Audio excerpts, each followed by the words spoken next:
akan mempresentasikan tentang sumber daya alam. Assalamualaikum warahmatullahi wabarakatuh. Selamat pagi anak-anak yang ibu sayangi. Sebelum kita memulai pembelajaran hari ini, sebaiknya kita berdoa menurut agama masing-masing ya. Berdoa mulai. Doa selesai. Gimana anak-anak kabarnya hari ini? Masih sehat? Masih semangat menjalankan puasa Ramadannya? Kalau masih semangat, masih sehat, kita akan mulai ya pembelajaran pada hari ini. Nah, sebelum kita melanjutkan materi selanjutnya, di kelas ini ada yang tahu nggak sih apa itu sumber daya alam? Ya, sumber daya alam adalah sesuatu yang berasal dari alam yang dapat digunakan untuk memenuhi kehidupan manusia. Nah, sekarang contohnya apa saja sih yang ada di lingkungan kita ini sumber daya alam?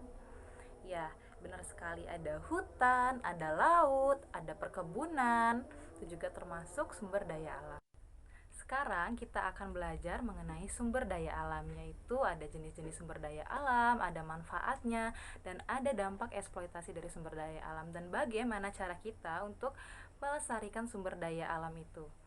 Nah, di sini Ibu ada video tentang sumber daya alam. Coba diperhatikan dan disimak ya anak-anak. Sandang, papan, dan lain sebagainya.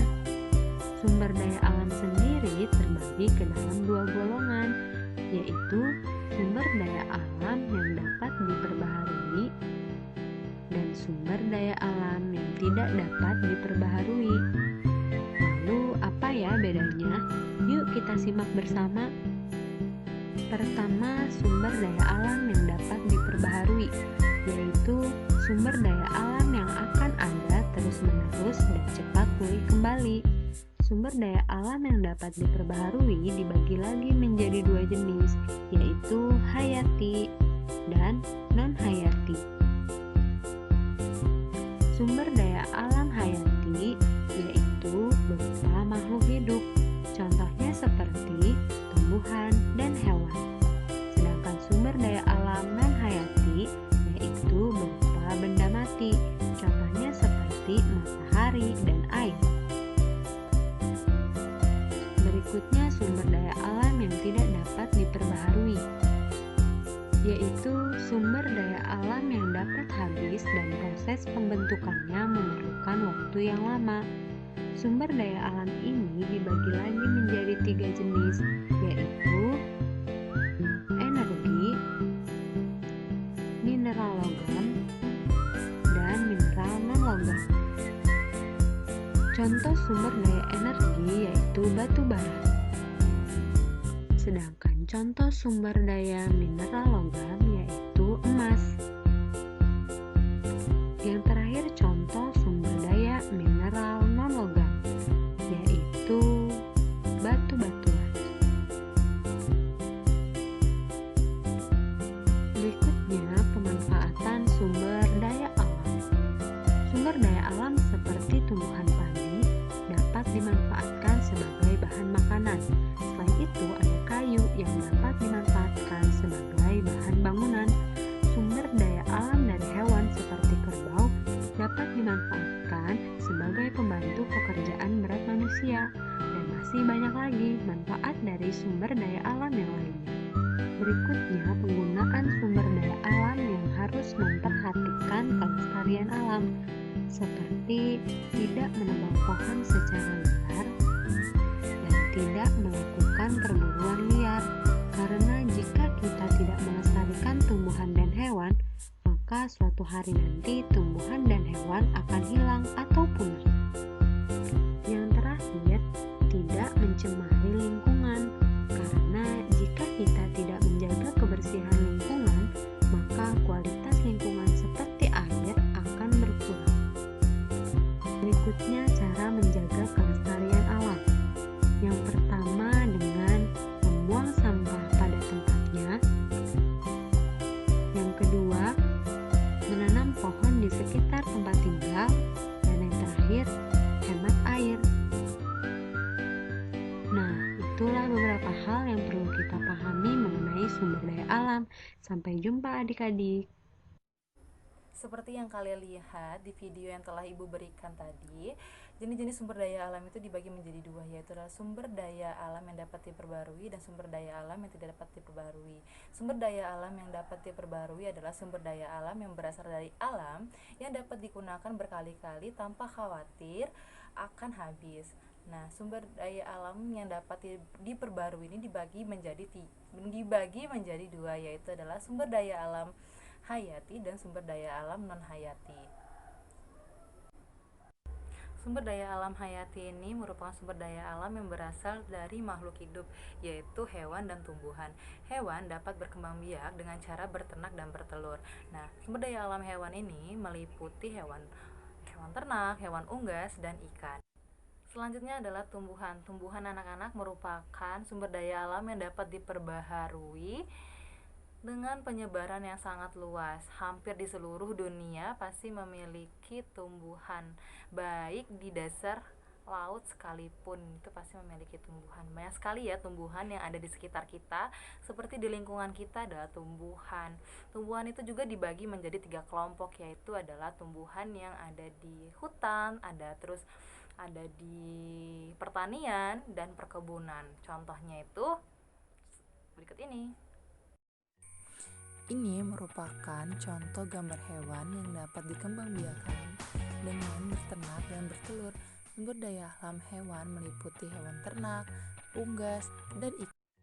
Ini merupakan contoh tumbuhan hasil hutan, yaitu terdapat karet, terus padi hasil dari pertanian dan perkebunan, yaitu biasa ditanami oleh kebun.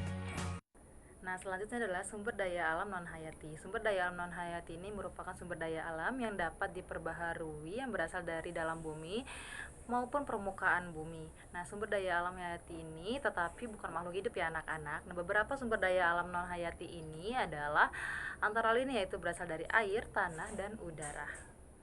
Contohnya berikut ini ya. Air merupakan sumber daya alam yang dapat diperbaharui yang selalu digunakan manusia dalam kegiatan sehari-hari. Air bisa berasal dari berbagai tempat seperti sungai, laut, dan udara adalah sumber daya alam lestari. Di dalam udara terkandung beberapa macam jenis zat atau gas yang sangat diperlukan untuk kehidupan manusia, hewan, dan tumbuhan. Tanah juga merupakan sumber daya alam lestari. Secara alami, tanah mengalami proses pembentukan mulai lapisan atas sampai lapisan bawah. Selanjutnya adalah sumber daya alam yang tidak dapat diperbaharui. Sumber daya alam yang tidak dapat diperbaharui adalah kekayaan alam yang akan habis setelah dipakai. Sebagian sumber daya alam yang tidak dapat diperbaharui yaitu ada 3 loh anak-anak. Yang pertama adalah barang tambang sumber energi, yang kedua adalah barang tambang logam, dan barang tambang industri.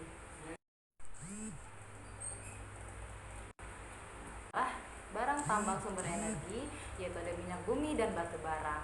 Minyak bumi merupakan sumber daya alam yang dapat diperoleh dengan cara pengeboran. Yang kedua adalah batu bara. Batu bara adalah tanaman yang telah mati dan tertimbun tanah selama berjuta-juta tahun loh. Nah, selanjutnya adalah barang tambang logam. Barang tambang logam itu apa aja sih yang kalian ketahui? Ya, benar ya.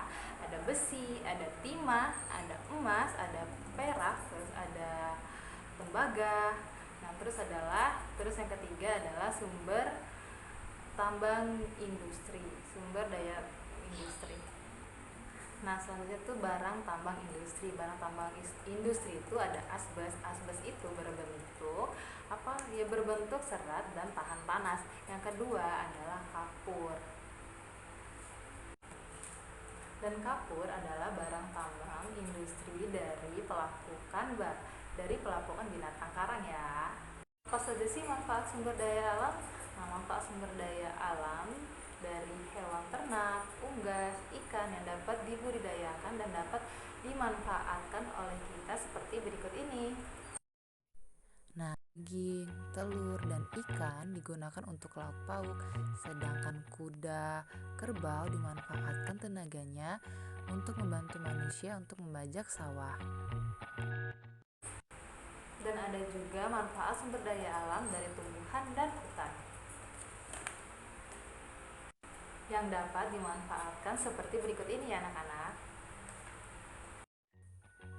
Manfaat tumbuhan tanaman pangan digunakan digunakan sebagai makanan pokok, misalnya padi, jagung, ketela, dan sagu. Dan kelapa sawit untuk industri minyak goreng, dan kayunya untuk industri seperti membuat kursi, meja, lemari, dan lain-lainnya.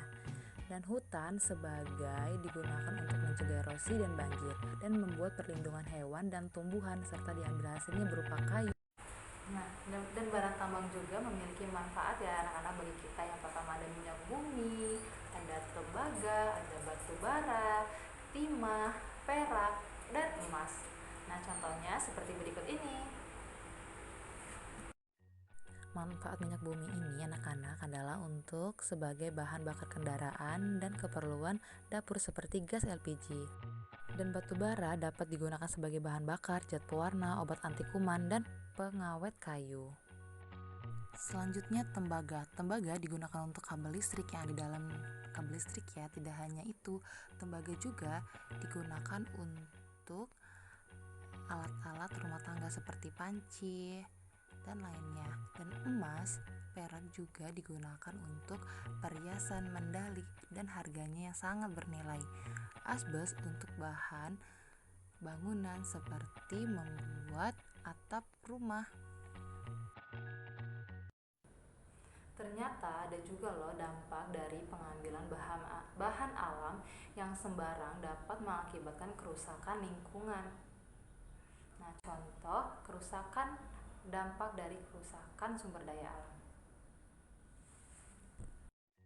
Berikut ini adalah contoh dampak pengambilan bahan alam. Nah, bisa kita lihat hutannya masih bagus, hijau, bersih. Karena ingin membuka lahan untuk pertanian dilakukan dengan cara membakar hutan. Dan kebakaran hutan dapat menyebabkan hewan-hewan dan tumbuhan mati atau lari ke daerah pemukiman. Tuh, bisa kita lihat ya, gersang. Nah, selanjutnya adalah penebangan pohon secara liar. Ini harus dicegah ya, karena akan merusak bumi kita. Nah, hutan adalah paru-parunya adalah menggunakan pukat harimau. Nah, ini sangat merusak ekosistem laut ya, karena ikan-ikan kecil pun akan terangkat dan akan habis. Dan terumbu karang tuh bisa kita lihat, terumbu karang menjadi rusak karena terumbu karang adalah tempat tinggal untuk ikan-ikan kecil. Melestarikan sumber daya alam. Keberadaan sumber daya alam adalah hal penting yang perlu dilestarikan agar dapat dimanfaatkan pada masa sekarang dan pada masa yang akan datang. Menjaga dan melestarikan sumber daya alam harus bersama-sama. Nah, dan sekarang melestarikan sumber daya alam yang dapat kita diupayakan sebagai berikut. Yang pertama adalah pelestarian tanah, yang kedua adalah pelestarian air, yang ketiga adalah pelestarian barang tambang, dan keempat adalah pelestarian hewan air dan pelestarian hutan. Itu kita harus melestarikan. Nah, tadi kan kita sudah belajar sumber daya alam, yaitu ada jenis-jenisnya, ada manfaatnya, ada dampak dari pengambilan sumber daya alam, terus bagaimana cara pelestarian sumber daya alam. Nah, di sini ada yang ingin kalian tanyakan. Kalau sudah cukup atau sudah mengerti, Ibu akan membagi. Di sini Ibu ada 3 surat cinta buat kalian. Jadi kalian dibagi menjadi 3 kelompok dan diskusi sesuai kelompoknya masing-masing.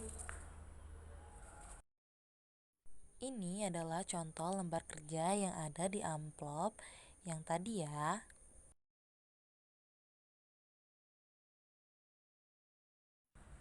Kita boleh memanfaatkan sumber daya alam yang telah diberikan, tapi kita juga jangan lupa bahwa kita juga harus menjaga sumber daya alam dan melestarikan sumber daya alam itu sendiri. Sekian presentasi dari saya. Apabila ada kesalahan saya mohon maaf.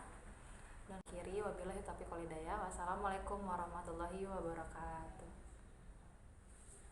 Think I'm losing my mind, trying to stay inside the line.